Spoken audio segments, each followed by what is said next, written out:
Contexto que provocó este diálogo que Juan, el evangelista, captura y lo escribe aquí. Y el diálogo que antecede a lo que yo leí es esta acción donde Jesús está en sus últimos días, si no es que en sus últimas horas, para luego instituir la Pascua y enseguida ser entregado. O sea, está a unas horas, si no es que 1 o 2 días de su crucifixión.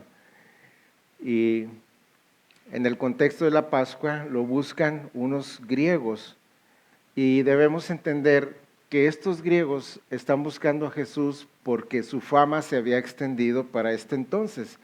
Ya para los últimos días del ministerio de Cristo su fama se había extendido y unos griegos buscan a Felipe y luego a Andrés para acceder a Cristo, para conocer a Cristo.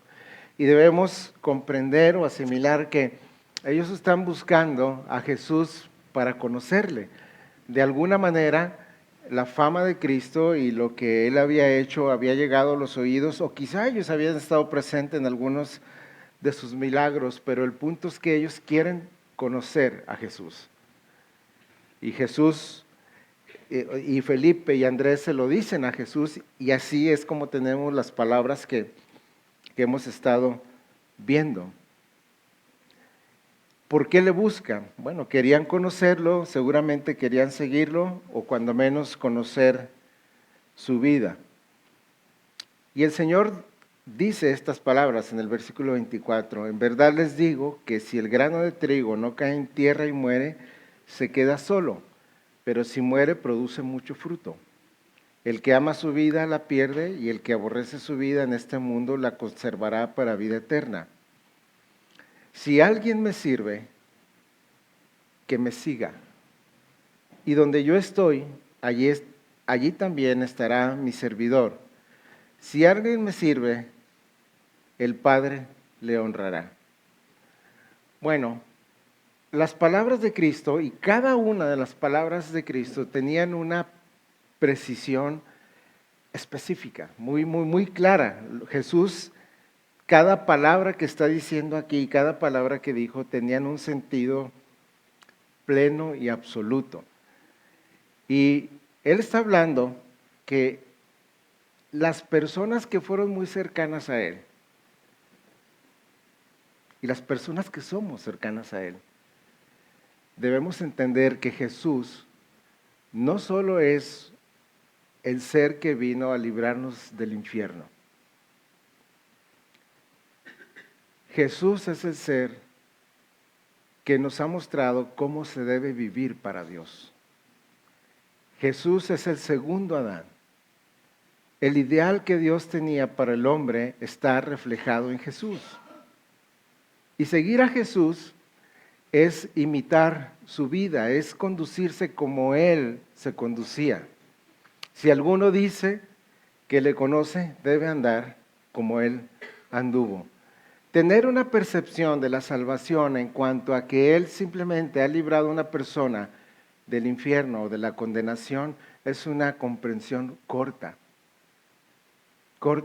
Y Jesús está diciendo estas palabras a la luz de la búsqueda de los griegos y se las está diciendo obviamente a sus discípulos y te las está diciendo a ti.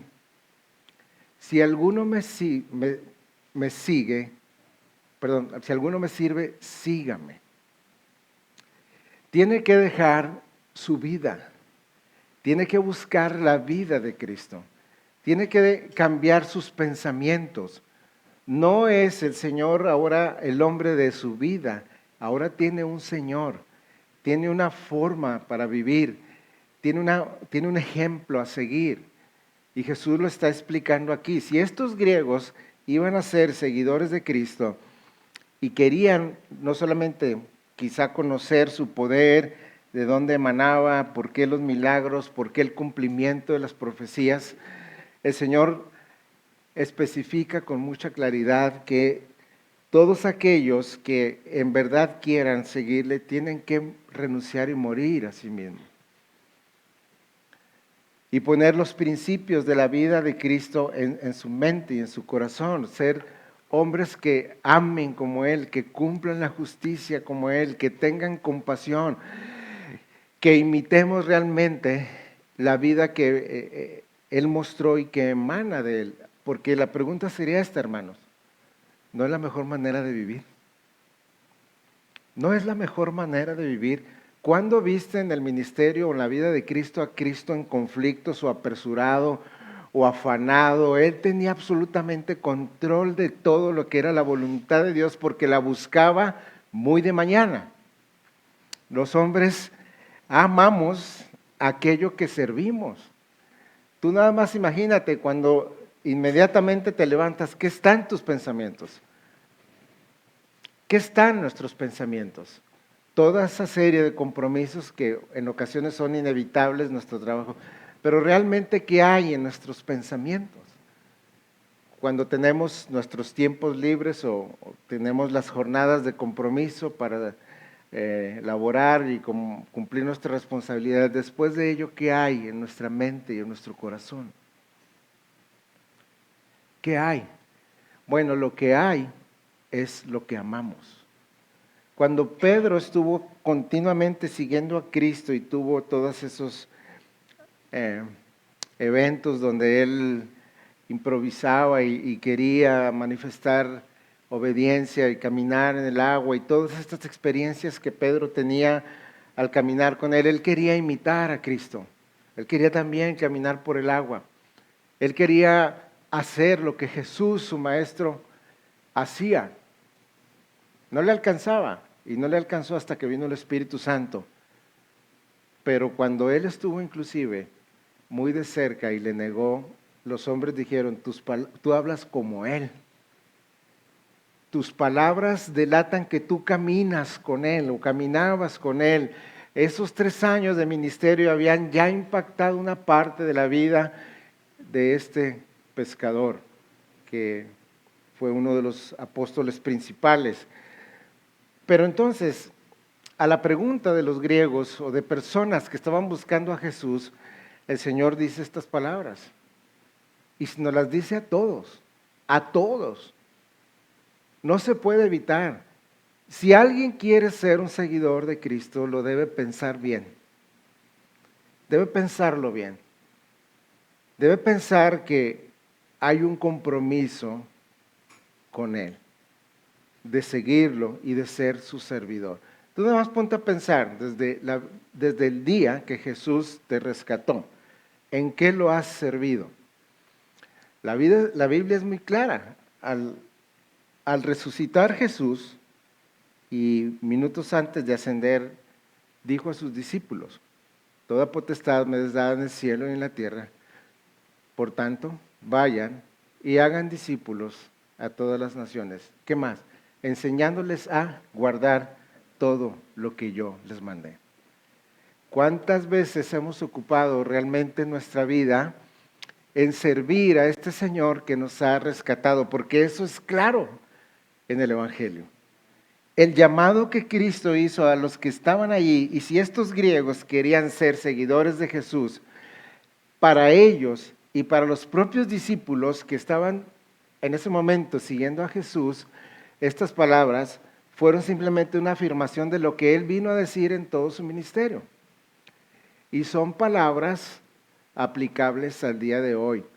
Si tú quieres una vida transformada, si tú quieres una vida como la que Dios ofrece, tienes que venir a Cristo y seguirlo. Tienes que venir a Cristo y servirlo. Ahí está la plenitud a la que somos llamados. El que ama su vida la pierde. Y el que aborrece su vida en este mundo, o sea, lo que este mundo enfatiza y eleva, la va a perder. Pero el que aborrece o prefiere la vida que Cristo ofrece, conserva la vida para vida eterna. Y concluye, si alguien me sirve, que me siga. Y donde yo estoy, que es una promesa maravillosa, allí también estará mi servidor. Si alguien me sirve, el Padre le honrará. Y la pregunta aquí es, ¿de qué forma realmente servimos a Dios? En ocasiones nos servimos a sí mismos. Nuestro plan de vida es nosotros mismos, y si por ahí hay algún espacio, veré qué puedo hacer por Dios o por el prójimo. Ese no es el cristianismo que manifiestan las Escrituras. De tal manera que si estos griegos querían conocer a Jesús, estaban establecidas las condiciones. No solo para los griegos y para los discípulos, para ti, para mí. Y no es algo que nosotros podamos hacer en nuestra propia fuerza, por supuesto que no. Por supuesto que aquí nadie es capaz de servir a Dios a la perfección, pero caminar con Él y aprender de Él es a lo que somos llamados, a darle una prioridad a aquel que nos salvó y a aquel quien vino a morir por nosotros. Ese es el primer punto. Ahora, el segundo punto en el que continúa Jesús respondiendo a la petición, dice lo siguiente: ahora mi alma se ha angustiado, ¿y qué diré? Padre, sálvame de esta hora, pero para esto he llegado a esta hora. Padre, glorifica tu nombre. Entonces la voz que vino del cielo dice, lo he glorificado y lo glorificaré de nuevo. La segunda verdad que Él comunicó a los discípulos y obviamente a la petición de estos hombres que querían seguir a Jesús es que Él estaba visualizando su muerte. En el Evangelio de Juan, tú vas a encontrar la palabra no ha llegado mi hora, no ha llegado mi hora varias veces. El Señor se les escapó varias veces, una vez lo quisieron despeñar, otra vez lo quisieron apedrear, y normalmente en el contexto donde Él se hacía Dios. Yo soy antes de Abraham, y cuando Él se manifestaba en sus propias palabras y decía que Él era antes de Abraham y que Él era el Hijo de Dios con H mayúscula, entonces producía mucho enojo entre los líderes religiosos y lo quisieron destruir, lo quisieron despeñar y varias cosas. Pero ahora Él decía, todavía no ha llegado mi hora, pero aquí Él dice, ya ha llegado la hora. Y esta es la hora. O sea, horas después se está refiriendo quizá un par de 30 y tantas horas o quizá 2 días cercanos, Él iba a morir. A esa hora se está refiriendo, a la hora en que Él iba a ser crucificado. Pero ¿qué? Un grupo como nosotros, ¿qué puede comprender de estas palabras que Juan está registrando? ¿Qué significan para alguien que está sentado 2000 años después en un lugar como este, estas palabras? ¿Por qué Juan está explicando estas palabras? Bueno, Jesús se está angustiando. Jesús, el hombre perfecto, el hombre que nunca pecó, está sintiendo una angustia en su alma, en su interior, en su ser. ¿Sí? Y parte de esa angustia, obviamente, era la muerte. No en sí la muerte, porque él sabía que iba a morir y que para eso tomó forma humana y que para eso venía, sino que la forma en la que él iba a morir. Y no solamente la forma que era la crucifixión, una de las muertes más crueles y más vergonzosas que pueden existir, sino lo que iba a ocurrir en esa muerte, llevar los pecados de la humanidad. Todos los pecados de la humanidad por aquellos por quienes Él murió para llevar al cielo. Y eso estaba cargando ya Él emocionalmente en todo lo que es su humanidad y le producía una angustia en su corazón.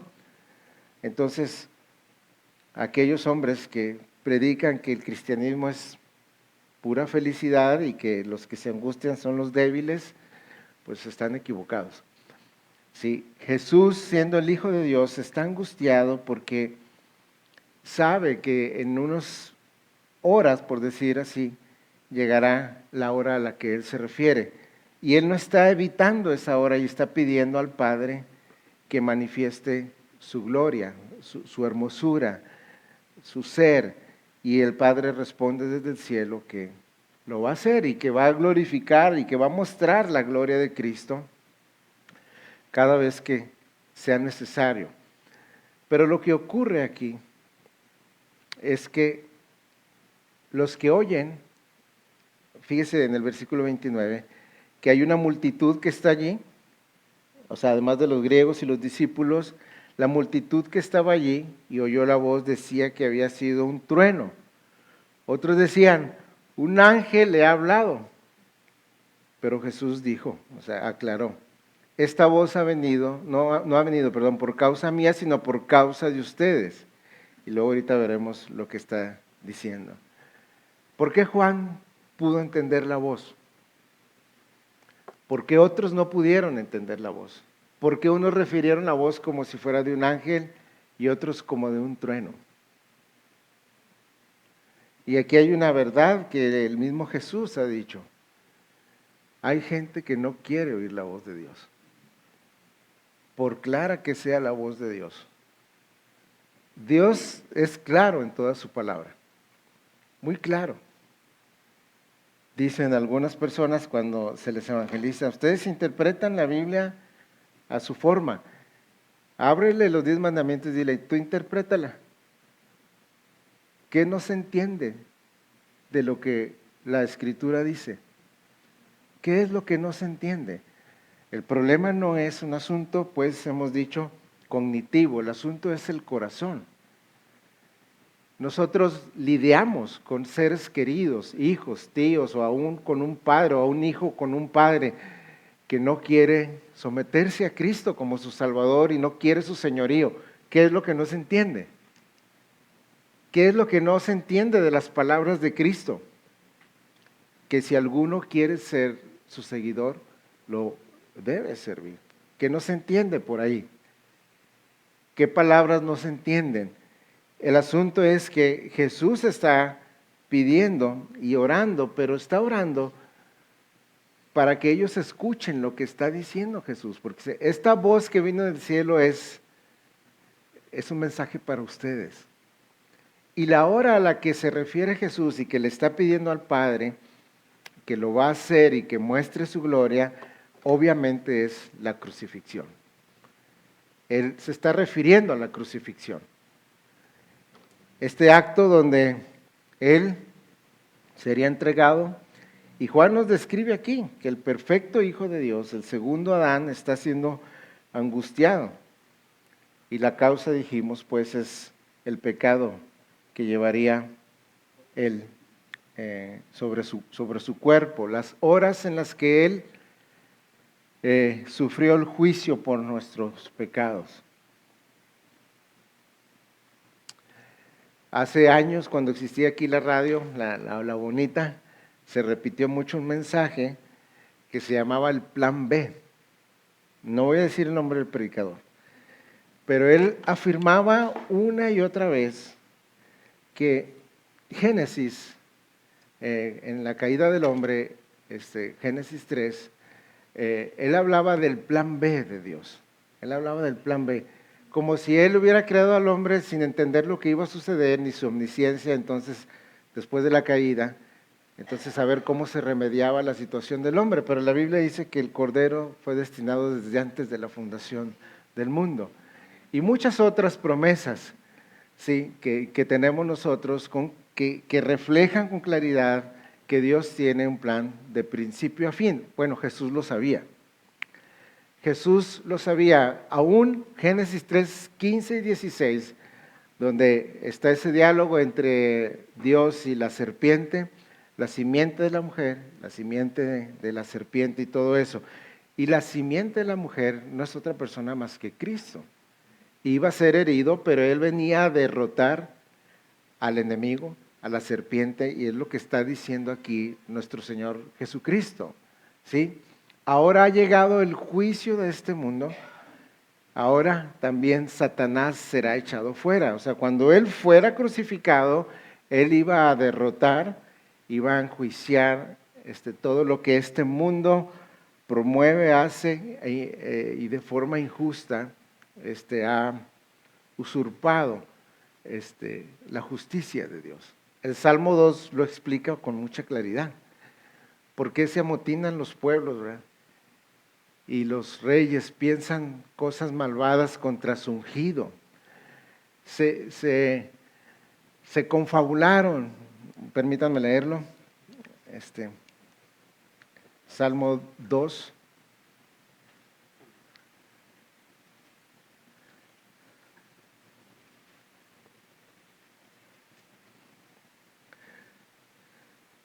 ¿Por qué se sublevan las naciones y los pueblos traman cosas vanas? Se levantan los reyes de la tierra y los gobernantes traman unidos contra el Señor y contra su ungido, diciendo: rompamos sus cadenas y echemos de nosotros sus cuerdas. El que se sienta como rey en los cielos se ríe. El Señor se burla de ellos. Luego hablará en su ira y en su furor, los aterrará diciendo: pero yo mismo he consagrado a mi rey sobre Sión, mi santo monte. Ciertamente anunciaré el decreto del Señor que me dijo: mi hijo eres tú, yo te he engendrado hoy.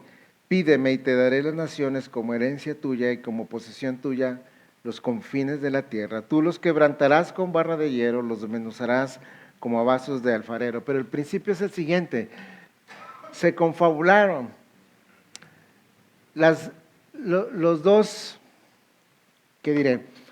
Los dos sistemas de justicia, el religioso y el civil o el político. Los dos se unieron. Sabían los dos que Jesús era inocente. O sea, más adelante en el diálogo con Pilato lo vamos a ver. No hallo yo culpa en él. Y tampoco los líderes religiosos. Pero lo que está haciendo Jesús aquí, al decir estas palabras y al oír la voz del cielo, Él está diciendo que sí, Jesús va a morir y que Jesús va a mostrar la gloria del Padre, el amor redentor a través de esa cruz, en la cual Él venía a derrotar y a enjuiciar al mundo, el sistema en el cual Dios está fuera, donde el poderoso y el que puede oprime al otro, donde se sirve del otro, donde no hay realmente justicia, y todo eso Jesús viene a derrotarlo. Pero la Biblia nos dice las características de Jesús, que Él no iba a apagar, como dice, el pábilo que humea, ni iba a quebrar la caña cascada, porque Dios no es como el mundo es, ni Dios es como Satanás es. Él vino a redimir al mundo a precio de su propia vida. Él pudo aplastar al mundo Él puede aplastar al mundo y puede consumir todo lo que está creado, que Él creó, arbitrariamente, deshacer todo lo que se ha levantado en su contra en el instante que Él lo quiera. Pero Él vino a mostrar realmente esa propia revelación que Él ha hecho de sí mismo como un Dios de amor, compasivo, lleno de misericordia, tardo para la ira y grande en misericordia. Los hombres hoy en las guerras quieren conquistar y ganar terreno y todo, pero con la sangre de sus vasallos, ¿verdad? Vayan y conquisten y que mueran sus hijos, esto y lo otro. Hay una película que se llama, ya hay buenas películas, de Semana Santa siempre en el pasado eran las mismas, ahora hay unas buenas películas. Hay una que he visto cuando menos 2 veces que se llama El Niño Jesús y narran la infancia de Jesús, y hay un evento que se me grabó, Barrabás y Judas están niños ellos. Esto es algo extra, no viene en la Biblia, pero lo que quiero es ilustrarlo. Está el niño Judas y estaba Barrabás, y está el niño Jesús y niño Juan Bautista, todos niños. Juan Bautista hace unos pajaritos y Jesús le ayuda a pintarlos y todo. Y resulta que de jovencitos niños se quieren pelear. y apartan a Jesús de un bando y a Juan Bautista de otro.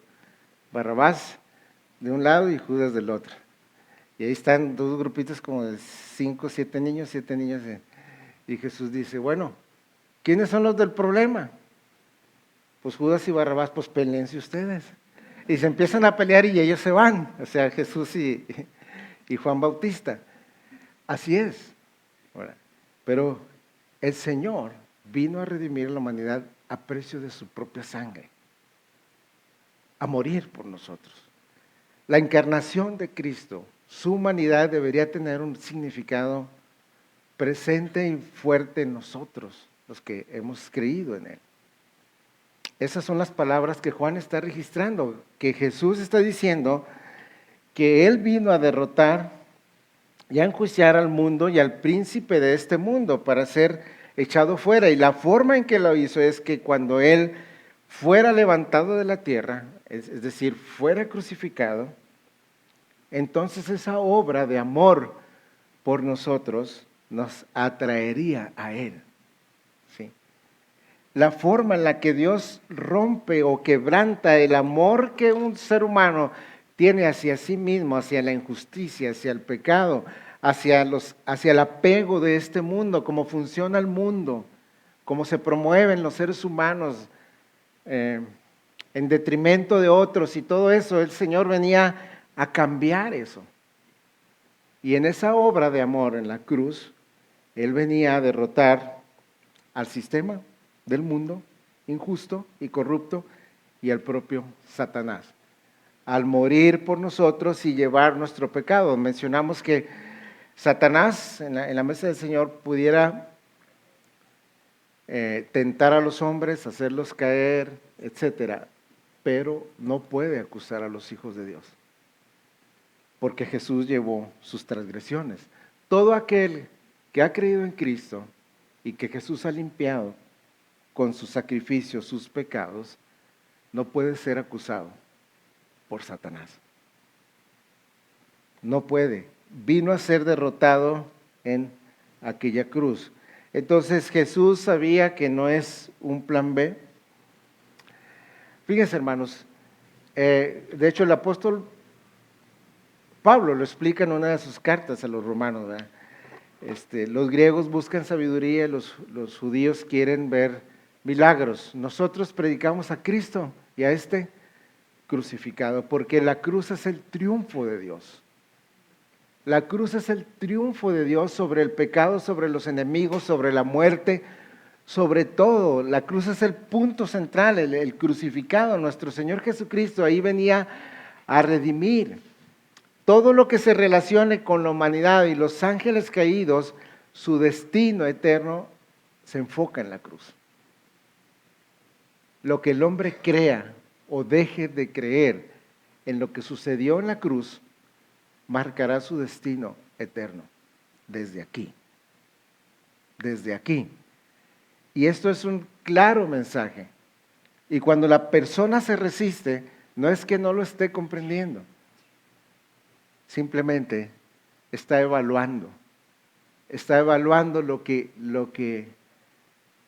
las implicaciones que tiene esto.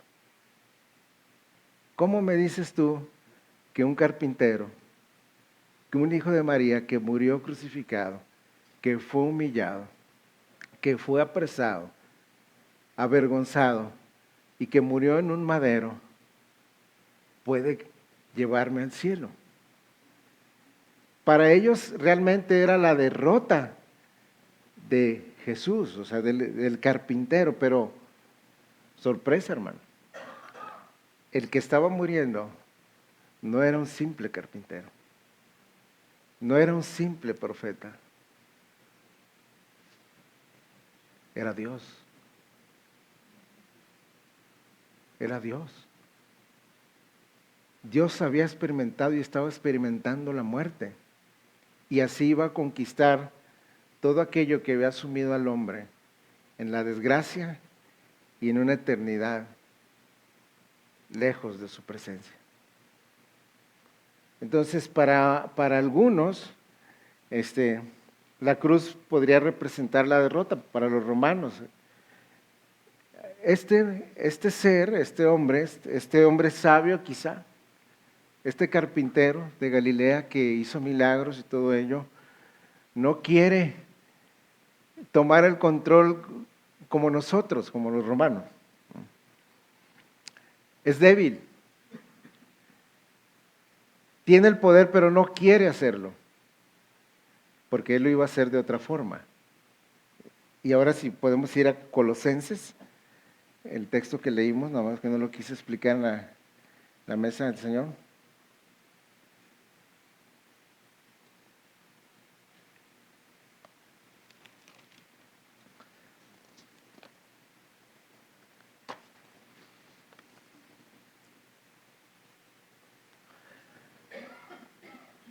Desde el 13. Esto es lo que Pablo escribe a un grupo de personas que fueron encontradas con el Evangelio, a gentiles, en los cuales se experimentó la salvación con la predicación de la cruz. Y cuando ustedes estaban muertos en sus delitos y en la incircuncisión de su carne, Dios les dio vida juntamente con Cristo. Voy a hacer una pausa aquí. ¿Cómo es que Dios realmente trae la vida eterna a una persona? ¿Cómo ocurre este milagro de la salvación en aquellos que somos de Cristo? ¿Cómo se llega a transformar la persona de adentro hacia afuera? Si la Biblia dice que estábamos muertos en delitos y pecados, muertos, y un muerto no puede responder a menos que le regalen la vida nuevamente. Bueno, en la muerte de Cristo y su resurrección y su ascensión, Él prometió la venida del Espíritu, ¿verdad? Y la única forma en la que un ser humano puede ser salvado es a través de la nueva vida que imparte el Espíritu, con el mensaje del Evangelio. Nosotros fuimos vivificados por el Espíritu, nacimos de nuevo a la vida por el Espíritu, y eso era imposible si Jesús nos resucitaba y lo enviaba.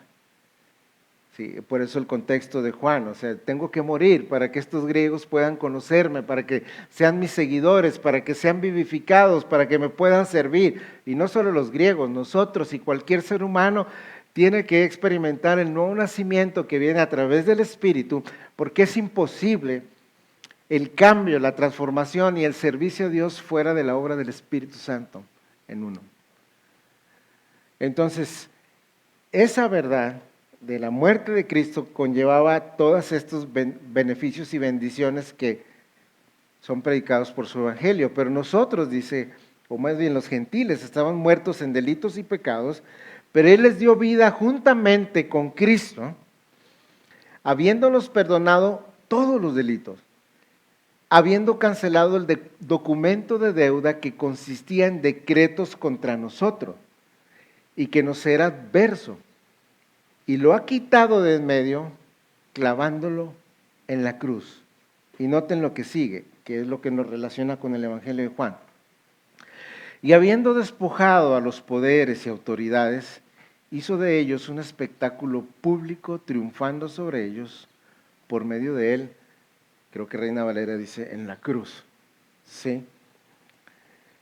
Es en la cruz donde Jesús despoja de su poder a todos los enemigos. Es llevando sobre sí todo el pecado, toda la sentencia de nuestras injusticias, derrotando al sistema del mundo, derrotando a Satanás para que ya no nos acuse delante de Dios, y lo hizo en la cruz. Dice que triunfó sobre ellos por medio de Jesús en la cruz. El acta de los decretos. Escuchaba a un predicador español que el acta de los decretos por aquel entonces era como un cuero muy bien formulado, donde se inscribía la deuda de la persona. Era un asunto como decir algo fiscal, o sea, se compraba algo y se debía y ahí estaba, de tal manera que ese cuero no podía sufrir alteraciones sin que se notara. ¿sí? Era un cuero muy especial.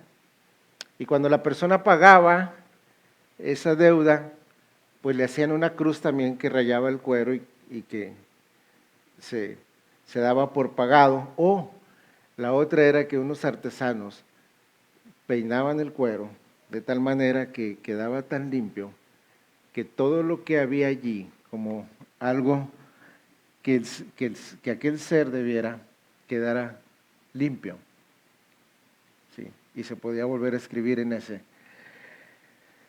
Y decía él algo así que ese ejemplo lo toma el apóstol Pablo y era muy significativo para ellos.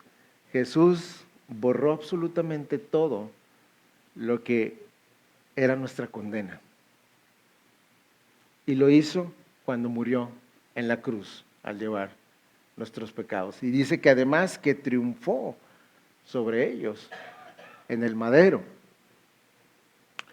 Y también explica, y creo que es pertinente para comprenderlo, él hace una exégesis de la palabra triunfo en el griego, para decirnos que para nosotros puede pasar desapercibido esa palabra, pero para quienes fueron escritas originalmente no.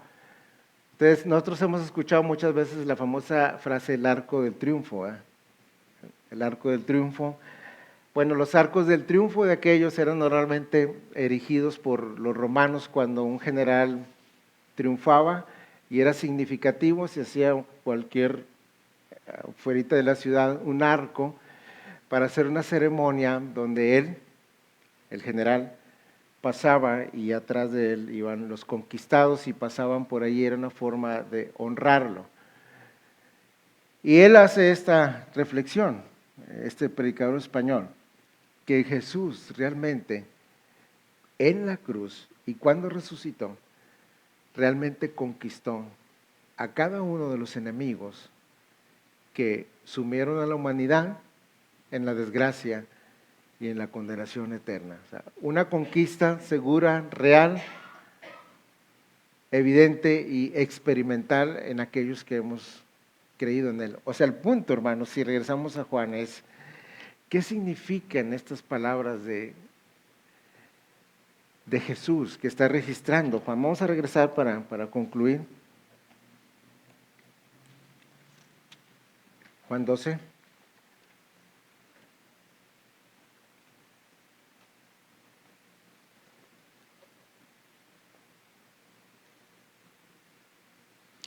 Entonces él decía esto para indicar la muerte que iba a morir. Ahí está también la esencia del Evangelio, la muerte de Cristo. Entonces la multitud le respondió, hemos oído en la ley que el Cristo permanecerá para siempre. ¿Y cómo dices tú, el Hijo del Hombre tiene que ser levantado? O sea, obviamente ellos conocían las profecías y no había pocas, muchas profecías que hablaban de la permanencia del cetro de David, algunos salmos, el profeta Daniel, indicaban que el reinado del Mesías iba a ser perpetuo, pero ellos no podían aceptar que fuera a través de una muerte y resurrección. Ellos pensaban que posiblemente fuera ir sucediendo de generación en generación algún hijo de David, en los términos que David fue rey, pero no comprendían la verdad que realmente el Evangelio estaba trazando desde el principio. Y Jesús no explica, pero él mismo se refiere a sí mismo como el Hijo del Hombre. Pero más adelante, en el siguiente párrafo, va a explicar cómo él es el cumplimiento de estas profecías. Y ellos mismos le preguntan, ¿quién es el Hijo del Hombre? Y Jesús concluye con esto, versículo 35. Jesús entonces les dijo, todavía por un poco de tiempo la luz estará entre ustedes. Caminen mientras tengan la luz, para que no los sorprendan las tinieblas. El que anda en la oscuridad no sabe a dónde va. Mientras tienen la luz, crean en la luz, para que sean hijos de la luz. Estas cosas habló Jesús y se fue y se ocultó de ellos. Jesús no vuelve a aparecer en escena hasta que es entregado. Pero lo que está haciendo aquí Jesús es lo siguiente: tanto a los discípulos cercanos como a los griegos, y luego más adelante el párrafo va a explicar que muchos de los líderes religiosos llegaron a creer una parte, podríamos decirlo así, pero no querían identificarse con Jesús por temor a los demás. Prefirieron mantenerse en el anonimato, pero como Jesús sabía eso, dice estas palabras: cuando la luz llegue a ti, cuando Jesús te esté iluminando con una verdad, tómala, porque quizá no va a haber otra oportunidad. Cuando tú estés escuchando algo de Cristo, y es más, quizá hasta no lo entiendas, ahora me refiero a los que somos de Él, es mejor obedecer y el tiempo mostrará que es lo mejor que podemos hacer, y Él nos llama a caminar en la luz que tenemos de Él. Todo lo que complica nuestra vida, hermanos, todas las complicaciones de nuestra vida, todas las angustias y los dolores que sufrimos como hijos de Dios, es por desobedientes, porque rechazamos un principio de las Escrituras. Y Jesús está diciéndole a sus seguidores: mientras esté la luz, caminen en la luz. Cada vez que resistimos la luz, pueden aparecer los problemas en nuestra vida. Pero más allá de eso, Jesús les está diciendo a ellos y a ti que la luz va a estar por muy poco tiempo. Bueno, Él se está refiriendo a su persona entre ellos. Caminen hacia la luz. Solo Dios sabe hasta dónde está entenebrecido el corazón del hombre y nuestro propio corazón. Solo Dios sabe a veces hasta dónde somos maldosos y hacemos cosas equivocadas, oscuras, pero Jesús nos está diciendo aquí: caminen en la luz que han recibido. Y si se los está diciendo a los discípulos más cercanos, que eran precisamente Juan el que está escribiendo eso, es que Juan está diciendo: sí, la vida de Jesús estaba compenetrada de luz. Solo Él puede mostrar lo que es correcto. Cuando nosotros ponemos nuestra esperanza en un sistema, en una educación, en un amigo, en cualquier otra cosa que no sea Él, se va a complicar nuestra vida. Solo Jesús puede revelar el propósito de nuestra existencia y nuestro futuro. Él es la luz y se nos llama a caminar junto a Él.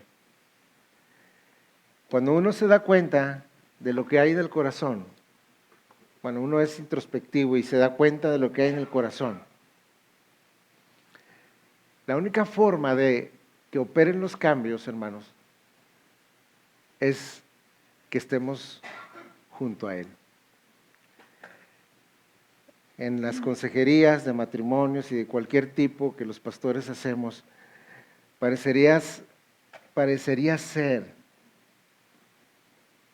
que los cristianos estamos acostumbrados a no cambiar nuestra forma de pensar, a no perdonar, a no vivir como Jesús quiere que vivamos. Pero aquí tenemos un llamado a vivir en la luz, con integridad, siguiéndole a Él. Mientras tomemos de Él lo que necesitamos, será posible. Será posible porque Él se ofrece como la luz del mundo. El que me sigue, ¿qué más dice? No andará en tinieblas, sino que tendrá la luz de la vida. Y nuestro caminar por Él puede ser un caminar lleno de luz, de amor, de servicio, porque Él lo hizo posible a través del Espíritu Santo. Con su muerte, su resurrección y su ascensión nos otorgó el Espíritu, de tal manera que podemos cambiar.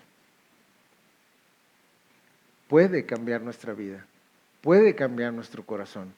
Y todo eso nos refiere nuevamente a la muerte de Cristo por nosotros. Si los griegos querían ser seguidores de Cristo, Jesús lo dice, bueno, eso va a ser a través de mi muerte y mi resurrección. Yo daré allí la puerta.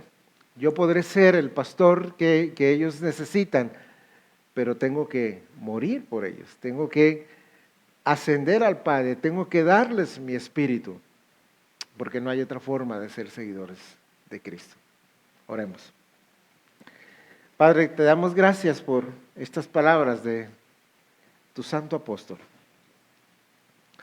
Señor, hay tantas áreas en nuestra vida que son expuestas con estas palabras, y la primera de ellas es que quizá no hemos aprendido a renunciar a nuestra vida. Y eso es algo que tu Hijo pide una y otra vez. Nos pide que busquemos la vida que a Él le agrada, que le sirvamos, que le sigamos, que caminemos junto a Él, que vivamos y sigamos sus pisadas. Y eso resulta difícil para nosotros en este mundo, pero te queremos pedir que nos ayudes. Queremos ser seguidores tuyos, queremos ser tus servidores, queremos ser encontrados en el futuro sirviéndote y escuchando las palabras de tu Padre, donde dice que Él nos honrará y que donde tú estés estaremos también aquellos que te servimos. Ayúdanos a servirte en nuestras vidas como esposos, como amigos, como trabajadores, como esposas, como lo que nos has llamado a ser, pero siempre con el entendimiento de que te estamos sirviendo a ti, de que podemos reflejar algo de tu ser, de tu luz, de los cambios que has traído a nuestro corazón, de la luz que ha entrado a nuestro ser para dejar de lado lo tenebroso, las tinieblas, los rencores, las iras, las maldiciones, la falta de perdón, todo aquello que tú llamas oscuridad, y caminar a la luz de los pasos de tu Santo Hijo. Ayúdanos a ser sus discípulos y a servirlo en cada área de nuestra vida. Lo pedimos en su nombre. Amén.